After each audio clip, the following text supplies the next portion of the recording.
The room went quiet the moment I stood up.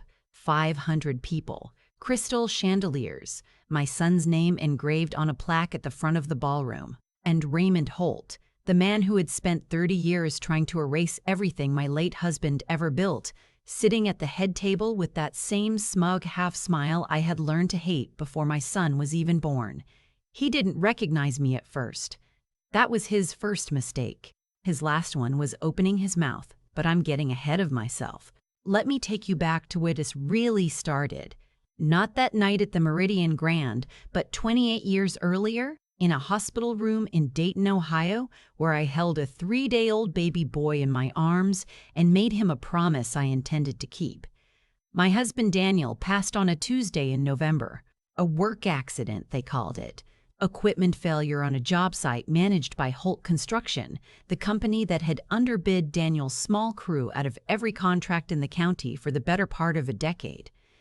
Daniel had taken a subcontracting position just to keep us afloat. Our son was 11 days old.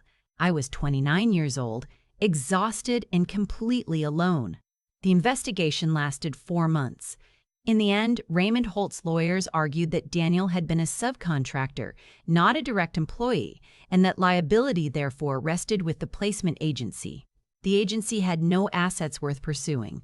There was a settlement, $32,000, and a non-disclosure agreement that I signed because I had a newborn, no income, and no one to fight for me. I signed it. I am not proud of that. But I signed it and I moved forward, because my son needed me to.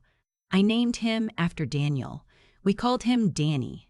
I worked the night shift at Mercy General for 11 years as a registered nurse. Days I spent with Danny. Evenings, my neighbor Gloria, God bless that woman, would come over so I could sleep before my shift started at 11. We lived in a 2-bedroom apartment on Linden Street that had a leak under the kitchen sink I fixed myself with a YouTube tutorial and $40 in parts. We ate a lot of rice and beans those first few years. We ate a lot of cereal for dinner when I was too tired to cook. Danny never complained, not once. He was the kind of child who noticed things. When he was 7, he asked me why I always rubbed my feet when I got home. When I told him they hurt from standing all night, he went to his room and came back with a bottle of lotion and told me to sit down. He was 7 years old. He sat on the floor and rubbed his mother's feet without being asked, and I had to look away so he wouldn't see me cry. I kept Daniel's hard hat on the shelf above the television. Danny grew up knowing who his father was, not from photographs alone, but from the stories I told him every single night at bedtime. Daniel was funny. He did impressions of the neighbors. He made the best scrambled eggs in the state of Ohio. He believed that a man's name meant something, that you built it word by word, the same way you built a house, brick by brick, and that no one could knock it down if you laid the foundation right. What I did not tell Danny was how his father died. I told him it was an accident. I told him the company had been found not responsible. I told him these things because he was a child, and then because he was a teenager, and then because time had passed and the wound had scarred over, and I told myself there was no reason to tear it open again. I told myself that for 28 years, Danny graduated from Ohio State with a degree in civil engineering. I drove 4 hours alone, parked in a garage 3 blocks from campus, and stood in the bleachers in a yellow raincoat because it had been drizzling all morning.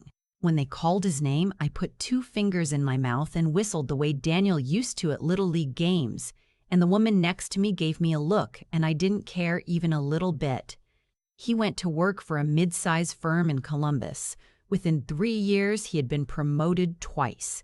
He called me every Sunday without fail. He sent me flowers on my birthday, on Mother's Day, and on the anniversary of his father's death.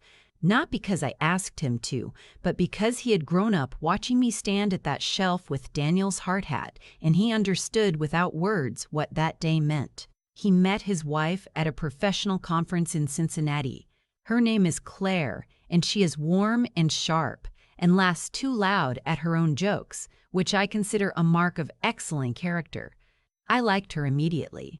I liked even more that she looked at my son the way I used to look at Daniel, like he was the most interesting person in any room he walked into. They got engaged on a Thursday evening in April. Danny called me before he called anyone else. I sat down on the kitchen floor. I don't know why, the chair was right there, and I cried in the best way a person can cry. The kind where your chest feels like it's expanding rather than collapsing. They set the date for the following October. The venue was the Meridian Grand in Columbus. 500 guests. It was Claire's mother who first mentioned the Holts. We were having lunch, just the two of us, in early spring, and she was going over the guest list with the particular focus of a woman who has been planning this wedding in her mind since her daughter was born. She mentioned that her husband's firm had recently merged with a larger construction company. She mentioned the owner's name in passing, the way you mention weather, Raymond Holt. I set down my fork. I asked her to repeat the name. She did.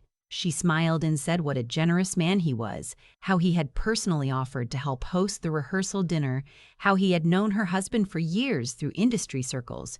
She asked if I had heard of him. I said I thought the name was familiar. I asked for more water. I excused myself to the restroom and stood at the sink with both hands on the porcelain and breathed. I knew then. I knew that Raymond Holt would be at my son's wedding. I knew that he would sit at a table close to the front. I knew that 30 years had likely done nothing to diminish that half smile or the confidence behind it, the confidence of a man who had never once been held to account for anything he had done. I also knew something Raymond Holt did not. 3 years before Danny's wedding, I had gone back. I don't know exactly what prompted it. Danny had just been promoted, I was newly retired, I had more time than I'd had in decades, and something in me had never fully settled. I drove to the courthouse in Dayton. I requested the original case file under a public records provision that my attorney, a patient woman named Susan who did not charge me nearly enough, had identified years prior. Most of the file was what I expected, but buried in the supplemental documents was something I had never seen. A safety inspection report dated 6 weeks before Daniel's accident, signed by a site supervisor named Gerald Watts. The report flagged the equipment that later failed. It recommended immediate replacement. In the margin, in different ink, was a handwritten note, RH cost too high, defer to Q2, 2 initials. 2 letters I recognized. Gerald Watts had retired to Tucson. It took Susan 3 weeks and several phone calls to reach him. He was 71 years old and, as it turned out, had been waiting a long time for someone to ask. He signed a notarized statement. He confirmed what the initials meant. He confirmed that the decision to defer the repair had come directly from Raymond Holt, and that he had raised the concern again after the accident and been told to say nothing, that his pension depended on his cooperation, and that he had lived with that for 30 years and would like very much not to die with it. I had a folder. Copies of the inspection report. Gerald's statement. A letter from Susan summarizing the legal significance. I had considered going to a journalist. I had considered going directly to the state licensing board. Susan and I had discussed every option carefully and methodically over the better part of a year. And then Danny told me about Raymond Holt, and I understood that I had been waiting without knowing I was waiting. I did not tell Danny. I want to be clear about that, and I want to try to explain it in a way that makes sense, because I know how it looks. He was planning a wedding. He was happy in a way I had spent 28 years working toward. He was building a life. Claire's father's professional relationship with Holt was real and recent. If I had walked into that happiness with a folder full of 30-year-old documents and told him that the man sitting at the next table had killed his father and paid to keep it quiet, it would have detonated everything he was standing on. I told myself I would handle it. I told myself I would find the right moment after the wedding, after the honeymoon, after things had settled. I told myself that protecting him was the right thing. I was wrong. I know that now. I was making the same mistake I had made when he was 11 days old, deciding that the truth was too heavy for someone I loved to carry, and carrying it alone instead. It is a habit I developed out of necessity and held on to long past the point where it served either of us. I am not proud of it, but I want you to understand that it came from love, even when it looked like something else. The wedding was on a Saturday in October. The leaves were turning. The Meridian Grand had tall windows along the south wall, and the afternoon light came through amber and gold, and my son stood at the front of that room in his father's cufflinks. I had kept them in a velvet box for 28 years, and he cried when Claire walked in. And I thought Daniel would have loved this. Daniel would have laughed too loud and embarrassed everyone and loved every minute of it. I was seated at the family table, 2 tables back from the wedding party. Claire's parents were at the head table. Raymond Holt and his wife were at the table immediately to my left. He was older, of course, heavier. The hair had gone fully silver, but the half-smile was exactly as I remembered it from the one time I had seen him in person, across a conference room table in 1997, flanked by 3 attorneys, not looking at me once during the entire 2-hour meeting. He did not recognize me. There was no reason he should have. I was the widow of a subcontractor. I had been 29 years old and crying in a conference room. I was now 61, composed, and wearing a dress the color of deep burgundy that my daughter-in-law had helped me choose. The dinner went without incident. The toasts were beautiful. Danny's best friend told a story about a camping trip gone wrong that had the whole room crying with laughter. Claire's maid of honor talked about the first time Claire mentioned Danny's name and how her face changed. I held my clutch in my lap and breathed steadily and watched my son be happy. Raymond Holt had been drinking since before dinner. I noticed this the way nurses notice things. Not dramatically, just cataloging. His voice was louder than necessary by the salad course. His laughter arrived a half-second too late, like a man performing rather than reacting. Then Claire's father stood up to offer a toast. He talked about welcoming Danny into the family. He talked about the kind of man Danny was. Hardworking, principled, the type who built things that lasted. He said he had spent his career surrounded by men in the construction industry and that Danny reminded him of the best of them. Raymond Holt leaned over, glass in hand, and said something then. Not to the room, just to the table. But our tables were close, and his voice carried the way loud men's voices do. He was looking at Claire's father, gesturing toward Danny with his glass, and he said, "Good kid. Comes from nothing, though. Mother was some kind of, what? A nurse? These boys, they work hard, but you can always tell where they started." He chuckled. His wife touched his arm. He didn't stop. No offense meant. Just saying, it's different when there's no foundation, no family name behind them. They do well enough, but I stood up. I did not plan exactly what I was going to say in that moment. I had planned other things. Letters, board filings, a meeting with a reporter from the Columbus Dispatch who had already expressed interest. But I had not planned to stand up in the middle of my son's wedding reception with 500 people in the room and say what I said next. Sometimes the moment chooses you. I said in a voice that I kept very calm, "I'm sorry. I don't think we've been introduced. My name is Margaret Calloway. My late husband was Daniel Calloway. He worked for your company in November of 1996. He was killed on a job site when equipment failed, equipment that your site supervisor had flagged for replacement 6 weeks earlier, and that you personally ordered deferred to save money." The room did not go quiet all at once.